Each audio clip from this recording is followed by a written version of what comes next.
I'm celebrating my 5-year anniversary in June, and although we've definitely had really good moments in marriage, it's also been really tough. We've dealt with some serious issues, we've dealt with a ton of lighthearted, not very serious issues, but if it wasn't for having marriage mentors, I have no idea where I'd be. We all think that we're the smarter party in our marriage. We may not admit it, but we think that we know better than our spouse. And having a marriage mentor to be able to speak into your life is such a gift. My mentor is simply just a fresh set of eyes. I tell her what's going on and how I'm feeling and what my husband has said, and she basically tells me where I need to get a different perspective. She tells me where I'm right, but she also tells me where I'm wrong. And usually the conversations we're having aren't even really about a matter of who's right and who's wrong, but how I'm portraying my attitude and my emotions to my husband. And so she really helps guide me and walk me through how to treat him kindly and nicely when we're in the middle of conflict. And any good marriage mentor will do the same for you as well. Just look for what you want. Keep your eyes peeled for older couples who have been married a while, who seem to really just click. And you don't want to just choose right off the bat either. You want to see them in different situations. Maybe invite them over for dinner a couple times, play some games with them, go serve someone with them, see how they act in different circumstances toward each other. And if they have kids, ask their kids what their marriage is like. No one's going to be as honest as their kids. If they tell you that they're a happily married couple, and that's definitely a green flag. But if their adult children tell you that maybe their marriage isn't as good as it looks, then keep looking. You definitely want to pray about it as well. If you ask the Lord to bring a couple into your life that can mentor you, He's gonna honor it. So just consistently ask until it comes.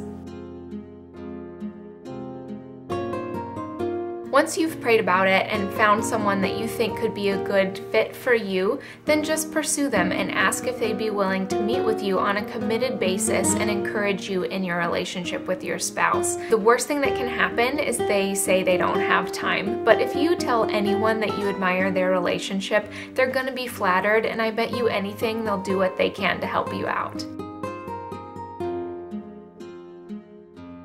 And once you have your marriage mentor, you want to do a few things to help make their wisdom stick.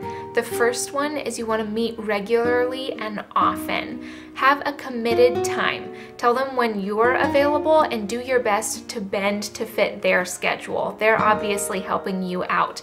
I meet with my marriage mentor at least once a month, and that's great for us. We go on a coffee date and we're there for usually 2-3+ hours, and we just shoot the breeze. We talk about whatever I'm going through. We don't have any type of curriculum or agenda we go through, though if you have something in mind, you can absolutely just go for it. Secondly, you want to be sure that you establish a solid relationship with the wife before you even present the idea of your husband meeting with that woman's husband. You don't have to do this as a couple. I would highly recommend it, and you can do it if your husband is on board, but if he's not that interested, don't try to drag him along. The best influence you have to make your marriage better is by changing yourself and gaining some maturity in the areas that you see need some growth. So continue to just build a relationship with the woman that you're meeting with, and as your husband sees change in your own life, he'll very likely pursue her husband as well. Thirdly, you want to be completely open and honest and vulnerable with your marriage mentor. If there are any secrets in your heart that you've kept from your spouse or from anyone that is affecting your emotional maturity and stability, you need to let someone know. Maybe you have feelings for another person, or maybe you're just so angry and upset that you aren't capable of saying it in a loving way to your spouse. Tell your marriage mentor these things. There might be some shameful things that you share with them, but the most shameful thing would be if you kept it inside. Bring it up and out, let some light shine on it, and the healing will begin.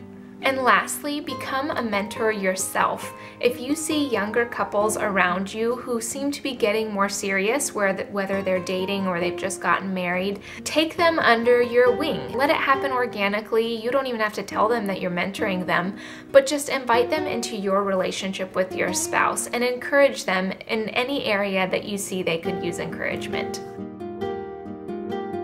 Having a marriage mentor will make all the difference in the world if you really find a solid, strong relationship that you want to pattern yours after. If you have any questions, leave them in the comments below. Thanks for watching, guys. Bye.